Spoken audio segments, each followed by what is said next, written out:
everyone කොහොමද ඉතින් ඔයාලට අදත් හරිම ආදරෙන් මගේ YouTube channel එකට පිළිගන්න ඔයාලා හැමෝම. ඉතින් අද මම මේ වීඩියෝ එකෙන් කතා කරන්න බලාපොරොත්තු වෙන්නේ අලුත් අවුරුද්දේ ඔයාට ඕන දේවල් ආකර්ෂණය කරගන්නේ කොහොමද කියලා. ඉතින් ඔයා හොඳට මතක තියාගන්න අපිට ඕනි දේවල් ලබා ගන්න අපේ හීන හැබෑ කරගන්න අපි විශ්වාකර්ෂණ නීතිය ෆලෝ කරාටම මදි. අපි අපේ ගෝල්ස් ආශාවන් හීන බලාපොරොත්තු මේ මොන දේ වුණත් අපිට ලබා ගන්න අවශ්‍ය නම් අපි අනිවාර්යයෙන්ම ඒ වෙනුවෙන් මහන්සි වෙලා වැඩ කරන්න ඕනේ. එහෙම කරලත් මදි. මොකද මේ ලෝකේ මහන්සි වෙලා වැඩ කරන මිනිස්සු ඕනි තරම් ඉන්නවා. ඒත් එයාලට ඕනි දේවල් ඒ ඕනි වෙලාවටම එයාලට ලබා ගන්න බැරි වෙලා තියෙනවා. ඔයාලා දැකලා තියෙනව නේද? ඉතින් එහෙනම් මොකද අපි ඇත්තටම කරන්න ඕනේ? අපි අපේ goals එහෙම නැත්නම් අපේ හීන එහෙම නැත්නම් අපේ බලාපොරොත්තු වෙනුවෙන් අපි වැඩ කරන්න ඕනි වගේම අපි අපේ මානසික ශක්තියත් භාවිතයට ගන්න ඕනේ. මේ දෙකම එකට එකතු වෙන්න ඕනි අපි අපේ හීන හැබෑ කරගන්න නම්. හොඳට මතක තියාගන්න මම ආයෙත් කියනවා අපේ goals වලට යන්න අපේ හීන හැබෑ කරගන්න මැරිගෙන වැඩ කරන්න අවශ්‍ය නැහැ. ගානට හරි විදිහට ඒ වෙනුවෙන් වැඩ කරාම හොඳටම ඇති. ඒකට ඔයාගේ මානසික ශක්තිය එකතු වුණාම ඔයාට පුළුවන් ඔයාගේ හීනේ හැබෑ කරගන්න. ඔයාගේ goals වලට යන්න. මේකට ඔයාට law of attraction methods භාවිතා කරන්න පුළුවන්. ඒ වගේම හැම වෙලාවෙම ධනාත්මකව හිතන්න. ඔයාගේ ජීවිතෙන් ඍණාත්මක දේවල් අයින් කරලා දාන්න. ඉතින් ඔයා අලුත් අවුරුද්දක් පටන් ගත්තී හැම අවුරුද්දකටම හිතුවා නේද මේ අවුරුද්ද නම් හොඳ වෙනවා මේ අවුරුද්ද තමයි හොඳම අවුරුද්ද මේ අවුරුද්දේ හැමදේම වෙනස් වෙනවා අද ඉඳන් හැමදේම හරි විදියට වෙනවා හැමදේම හොඳ විදියට වෙනවා කියලා. හැබැයි ඇත්තටම එහෙම වුණාද? නෑ නේද? ඇත්තටම අලුත් අවුරුද්දකට එහෙම කරන්න පුළුවන්ද? බෑ. මොකද අලුත් අවුරුද්දකට බෑ ඔයාගේ රියැලිටි එක වෙනස් කරන්න. එහෙම පුළුවන් වුණා නම් මේ ගත වෙච්ච අවුරුදු ගානටම අවුරුද්දක් ගානේ ඔටෝමැටිකලි ඔයාව ග්‍රෝ වෙලා තියෙන්න ඕනේ. ඒත් එහෙම වෙලා නෑ නේද? නිකමට ඔයා පහුගිය අවුරුදු දිහා එකපාරක් හැරිලා බැලුවොත් ඔයාටම තේරෙයි ඇත්තටම ඔයා පහුගිය අවුරුදු කීපෙම ගෙවලා තියෙන එකම විදිහකට කියලා. එහෙම නැත්තම් එක හා සමාන සිද්ධීන් දාමයක් ඒ විදිහටම ගෙවලා අවුරුද්දෙන් අවුරුද්ද ඔයා පව කරලා ඇවිල්ලා. ඒ නිසයි කියන්නේ අලුත් අවුරුද්දකට බෑ ඔයාගේ ජීවිතය වෙනස් කරන්න කියලා. එහෙනම් මේ වෙනස කරන්නේ කොහොමද? එහෙම කරන්න පුළුවන් හැමදාම නොකඩවා කරන ඔයාගේ අභ්‍යන්තරයෙන් එන එක බලවත් රූටින් එකකට. ඉතින් මොකක්ද මේ රූටින් එක? මේ රූටින් එක තමයි මැනිෆෙස්ටේෂන් රූටින් එක. ඉතින් මේ මැනිෆෙස්ටේෂන් රූටින් එකට පුළුවන් ඔයාගේ මයින්ඩ් එකයි බ්‍රේන් එකයි එකට සම්බන්ධ කරලා එකවර ප්‍රෝග්‍රෑම් කරලා ඔයාගේ රියැලිටි එක වෙනස් කරන්න. ඉතින් මේ පවර්ෆුල් මැනිෆෙස්ටේෂන් රූටින් එක කරන්නේ කොහොමද කියලා අපි දැන් පියවරෙන් පියවරට බලමු. ඉස්සෙල්ලාම කියන්න ඕනේ මැනිෆෙස්ටේෂන් රූටින් එක කරන්න නිශ්චිත වෙලාවක් අවශ්‍ය නැහැ. මැනිෆෙස්ටේෂන් උදේට වෙන්න පුළුවන්, රැට වෙන්න පුළුවන්. මේ ඕනම වෙලාවකට, දවසේ ඕනම වෙලාවක ඔයාට කරන්න පුළුවන්. හැබැයි මැනිෆෙස්ටේෂන් රූටින් එක කරන කෙනෙක්ට මේක සාර්ථකව ඉදිරියට කරගෙන යන්න නම් මේක උදේ කාලෙදි කරන එක අත්‍යවශ්‍ය දෙයක් විදිහට මම දකිනවා.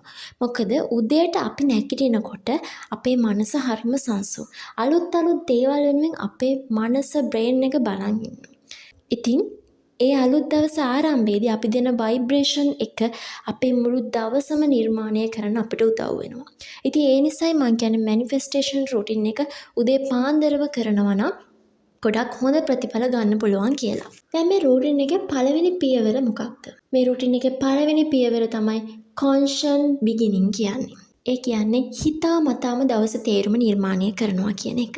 දැන් සාමාන්‍යයෙන් ඔයා පුරුදු වෙලා තියෙන්නේ එලාම් එක වැදුන ගමන් ඔයාගේ ෆෝන් එක දිහා බලන්න නම් ඒ කියන්නේ ඔයාගේ දවස ආරම්භ කරන්නේ ඔයාගේ කන්ට්‍රෝල් එක යටතේ නෙවෙයි කියන එක.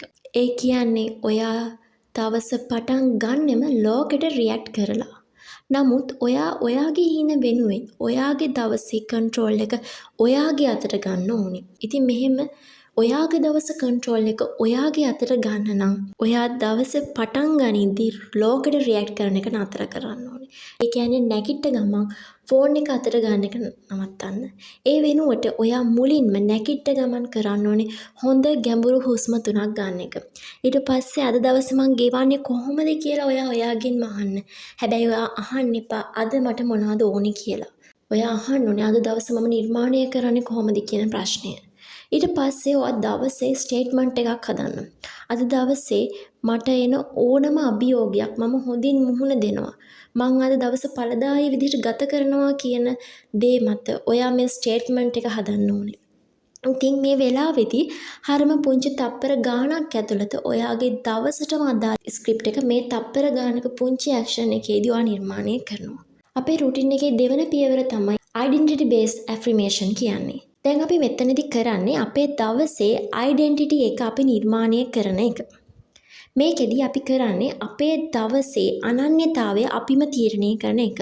මෙතනදී ඔයා කරන්න ඕන දේ තමයි කණ්ණාඩියක් ඉස්සරහට ගිහින් ඔයා එක්කම ඩිරෙක්ට් අයි කන්ටැක්ට් එකක් තියාගෙන අද දවසේ ඔයා ජීවත් වෙන විදිහට අදාළ ධනාත්මක යෝජනා කීපයක් ඔයා කියන්න ඕනේ.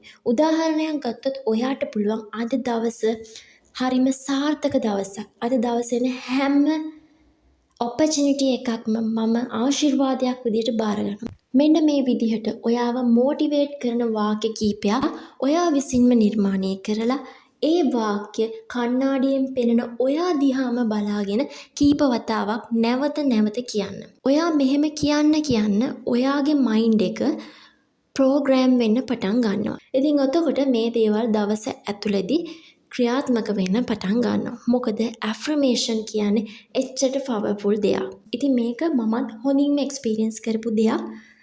මම එක්ස්පීරියන්ස් කරලා සක්සස් වෙච්ච නිසා තමයි මම මේ දේ ඔයාට කියන්නේ.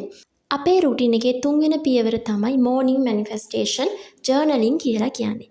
මෙතනදී ඔයා සාමාන්‍යයෙන් journaling කරන කෙනෙක් නම් ඔයා දන්නවා journaling කරන විදි කීපයක්ම තියෙනවා. හැබැයි manifestation journaling කියන එකේදී අපි පියවර 3ක් අනිවාර්යයෙන්ම follow කරන්න ඕනේ. මෙතනදී පළවෙනි පියවරේදී ඔයා ලියන්න ඕනේ උදා වුණ අලුත් අවුරුද්දේ ඔයාගේ අනන්‍යතාවයට අදාළ දෙයක්. උදාහරණයක් විදිහට 2026 අලුත් අවුරුද්ද කියලා කියන්නේ මගේ ජීවිතේ මම හිතියට වඩා දෙගුණයක් අතිසාර්ථකත්වයට පත්වන අවුරුද්දක්. මෙන්න මේ වගේ එක පවර්ෆුල් ස්ටේට්මන්ට් එකක් ඔයා ලියන්න ඕනේ. ඊළඟට දෙවන පියවරේදී ඔයාට අද දවසේදී කරන්න තියෙන වැඩවලට අදාළව ස්ටේට්මන්ට්ස් 3ක් ලියන්න ඕනේ. මේක ඔයා තෝරාගත්ත ස්ටේට්මන්ට්ස් 3ක් වෙන්න පුළුවන්. නැත්තම් ඔයාට අද දවසේදී කරන්න තියෙන වැදගත්ම ටාස්ක් 3ක් වෙන්නත් පුළුවන්. ඒක ඔයා කැමති විදිහකට ඔයාට ලියන්න පුළුවන්. උදාහරණයක් විදිහට අද දවසේදී මං මගේ to do list එකේ ලියපු හැම පොයින්ට් එකක්ම සාර්ථකව නිම කරනවා කියලා ඔයාට ලියන්න පුළුවන්. තුන්වන පියවර. එහෙම නැත්නම් අවසාන පියවර තමයි අද දවසේ සම්පූර්ණ කරන්න තියෙන මේ කියන ප්‍රොපෝසල් එක අතිසාර්ථකව සම්පූර්ණ කරගන්නවාමයි කියලා ඔයාට ලියන්න පුළුවන්. මෙන්න මේ විදිහට අද දවසේ මම මේක කරනවාමයි කියන එක තහවුරු වෙන විදිහට දවසේ යෙදিলা තියෙන මේජර් ටාස්ක් 3කට අදාළව ඔයා ස්ටේට්මන්ට්ස් 3ක් ජර්නල් එකේ ඊළඟට ලියන්න ඕනේ. ඊළඟට මේ ජර්නලින් එකේ තියෙන අවසාන පියවර තමයි මේ විදිහට දවස ගත කරාට පස්සේ ඔයාට අද දවස දැනෙන්නේ කොහොමද කියන දේ උදේ පාන්දර අපි ස්ටේට්මන්ට් එකක් විදිහට ලියනවා. ඒ කියන්නේ ඔයාට දැනෙන හැඟීම ඔයා ලියන්න ඕනේ. උදාහරණයක් ගත්තොත් මම අද මේ වැඩ ටික කරාට පස්සේ මං දවස සාර්ථක විදිහට නිම කරා කියලා මට සතුටක් දැනෙනවා.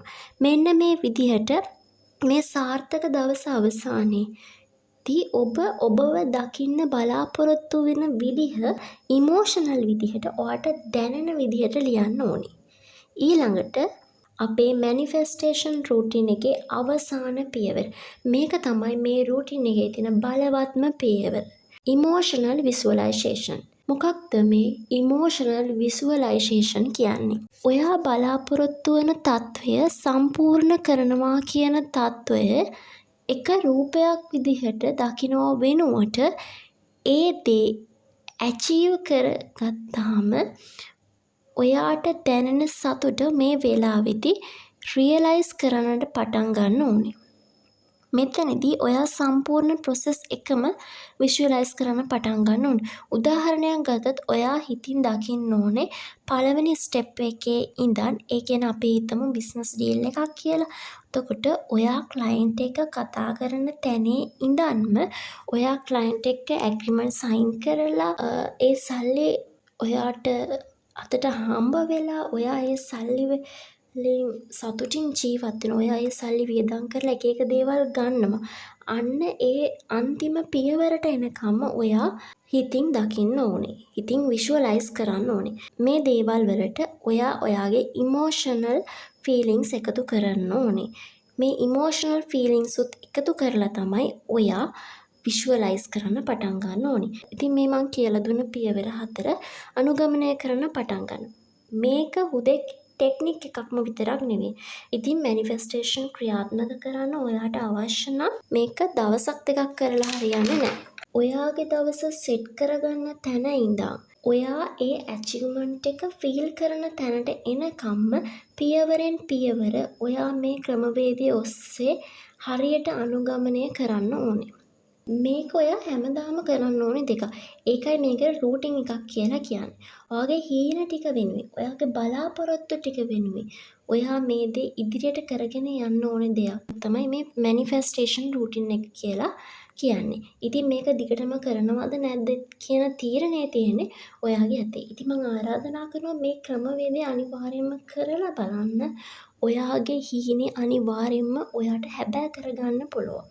ඉතින් එහෙනම් තවත් අලුත් වීඩියෝ එකකින් හමු වෙනකම් ඔයාලා හැමෝටම වාසනාවන්ත දවසක් වේවා කියලා මම ප්‍රාර්ථනා කරනවා.